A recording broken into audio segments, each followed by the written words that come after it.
Good afternoon, my little cookie crumbs, and welcome back to another episode of Bathed in Midnight. Let's see how Izuku's doing.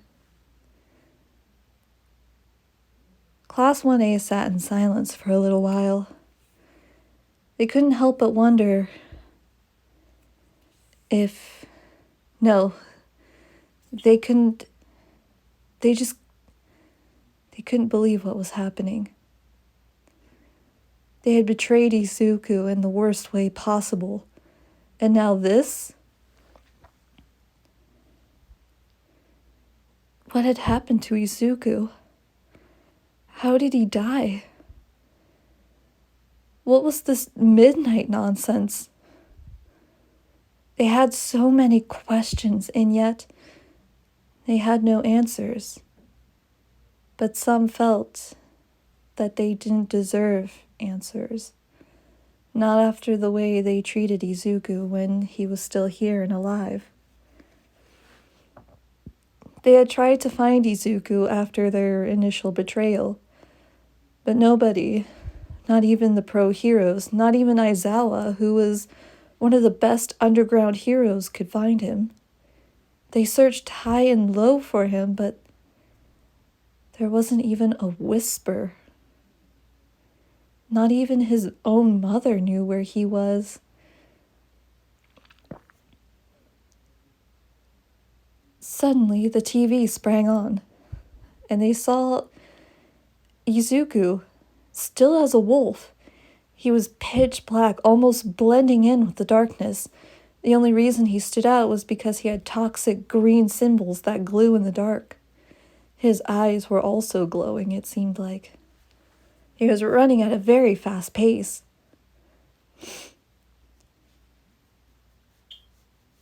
The students turned their attention to the TV.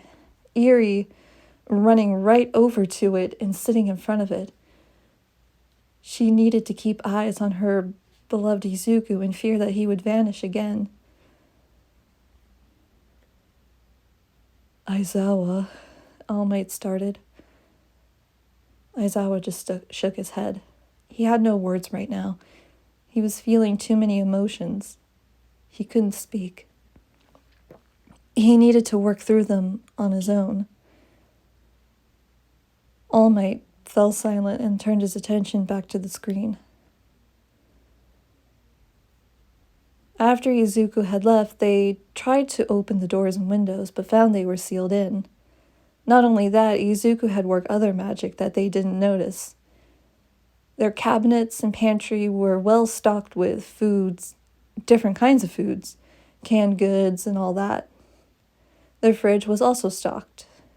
Soda, water, juice, frozen food like vegetables and chicken nuggets, anything that you could want. Even their supplies, such as toiletries and first aid supplies, were also restocked. Izuku had thought of everything before he took off. "He didn't abandon us," Aizawa said softly. "Aizawa? He didn't abandon us. We abandoned him. But look. We have supplies, we have food. He thought of us first, as he used to. He never put himself first, only others. We did terrible things to him, and yet he's still providing for us, still thinking of us.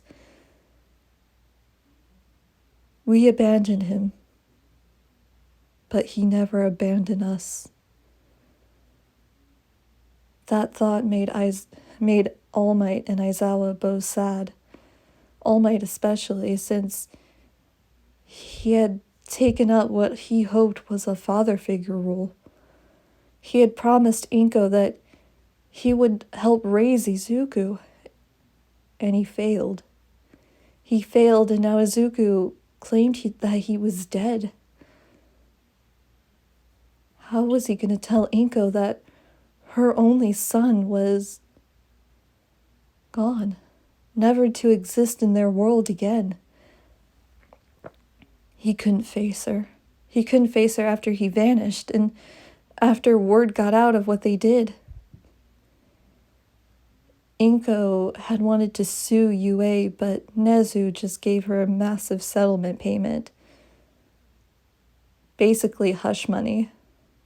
Inko was not happy, but she decided to just let it go. She realized that she hadn't been a good mother to Izuku, and she didn't fight for him then. And now she couldn't fight for him. It would have been pointless, as Yue does have lawyers that would probably demolish her in court. She took the settlement money and just kept her mouth shut. Although she knew that the ugly truth would reveal itself one way or another. It always does. The truth always comes out. But if it comes out on its own, it's even uglier and more disgusting. So when the news of Izuku's betrayal hit the news, Yue was dismantled. Yue had to do some serious damage control, but even then it was no use. A lot of students had either left on their own accord or parents pulled their kids from the school. Nezu tried to backtrack, saying that it was just to keep their students safe. They hadn't meant to do what they did. That nobody could trust them. If they could seriously destroy one student, who's to say that they wouldn't do it to another? The only ones that were basically left were Aizawa's protege and a few of the students from Class 1B, 1C, the support course, and of course 1A. Other than that, the school was basically empty. UA was close to closing, as funds were starting to run low. But perhaps this could be a good thing and could put UA back on the map. No. Both Aizawa and All Might shook their heads. They couldn't think like that. This isn't about them. This isn't about UA. This is about Izuku, an innocent boy who didn't deserve this punishment. He played by their rules, and he still lost. But he knew if he went against them, he would still lose. Izuku, no matter what, was in a lose-lose situation. And he paid the price. And it seemed like the price went higher. His life. Aizawa and All Might turned their attention back to the TV as Izuku made it to the middle of the prefecture, but stopped. His fur standing on end. He was snarling fiercely, his teeth bared. "Reveal yourself," Izuku snarled. "Get out here. I know you're there." "Is that any way you should talk to me, Izuku? After all, I gave you life." "No, it can't be," All Might said softly. Aizawa looked to him, and some of the students looked back at him, wondering what All Might meant. The figure that was hidden stepped out into what little moonlight that the prefecture had. All for One stood tall and proud, with a big shit-eating grin on his face. "Hello, my son." "Your son? I'm no one's son." "Oh, but you're mine. And now look at you, so powerful, not only in the ways of one for all, but this? You have some kind of magic now, boy. Not that it's any of your business, but it's shadow magic. Izuku then transformed back into his human self. Izuku, they really took a look at him, was shirtless. He filled out more. He had more muscles, he was taller, more broad. His skin looked golden, as if he had been tanning, but if he existed in a world of nothing but darkness, how was he so tan? They expected him to be so pale. The freckles on his face stood out more, like a galaxy. Even his shoulders had a good galaxy of freckles. He wore what looked like an Egyptian-style skirt with harem pants underneath. He had bangles, silver bangles on his upper biceps and on his wrists. On his ankles were anklets, also made of silver. He had necklaces around his neck, all varying in length, from short to long. Nothing that went past his breasts, of course, but still. He even had a silver choker on. Atop his head was a circlet with an emerald hanging off of it, almost touching his nose, and sat beautifully right in between his eyes. You look good, my son. Nothing more to say to me?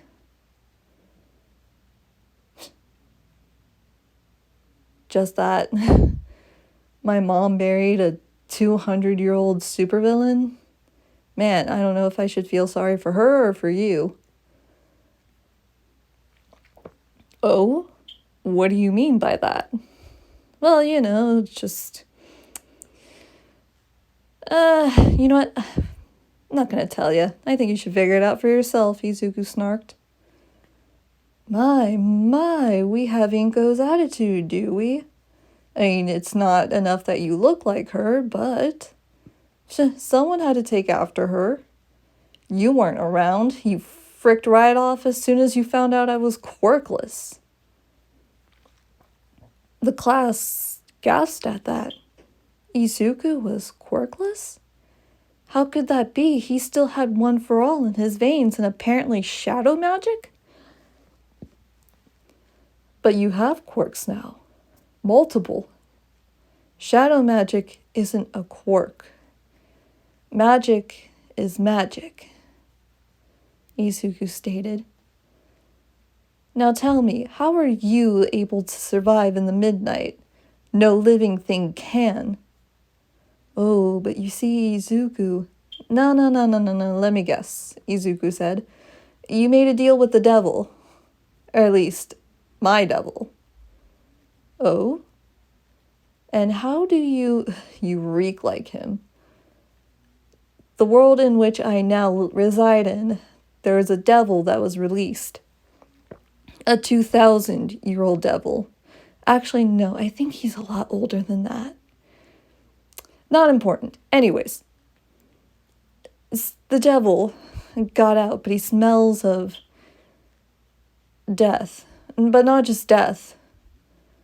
But he reeks of something else. Something, I don't know, like formalin, something else. I can't pinpoint it. Anyways, you just smell like him, that's all. So, you made a deal with the devil and you can survive in the midnight. That's beautiful, that's lovely, in fact. Enough of your snark. I just came here to talk. About what? Izuku, No. So now that you made a deal with the devil, guess what? You can't exist in the realm of the light either. Or in the realm of the living, whatever you want to call it. We're both dead as doornails, but you'll be double dead once I snap your neck, Izuku snarled. You'd kill me. Your father? You're not my father. I don't have a father. I never had a father or a father figure. I thought I did. I thought I gained friends. I thought I gained brothers and sisters, a family, but I was wrong. Rule number 1 when you're quirkless: trust no one. It hurts a lot less when they turn their backs on you.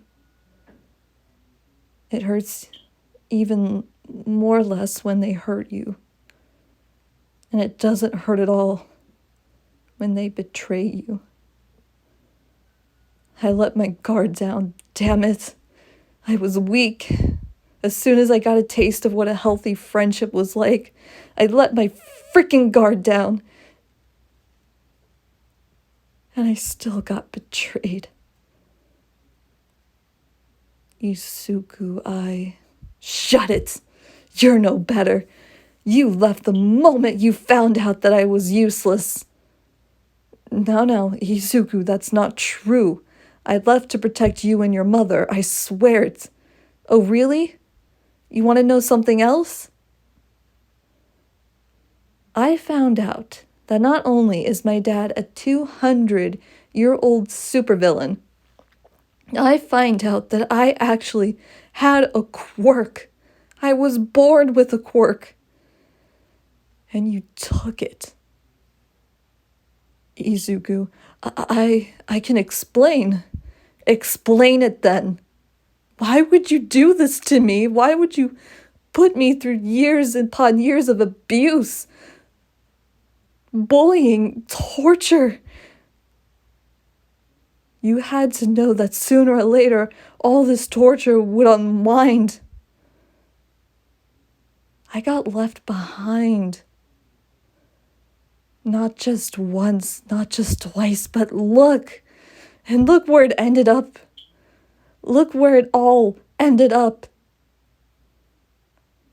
So explain it. Izuku, I took your quirk because I have a psychic quirk. I saw something that scared me, something that terrified me. I couldn't let it happen. I never meant to hurt you or your mother. I wanted to keep you both safe. I loved you both dearly. Bullshit. Bullshit you did. You wouldn't have taken my quirk if you loved us. You would have stayed even if I was quirkless. Izuku, I'm a supervillain. You know as well as I. Stop. Stop with the lies.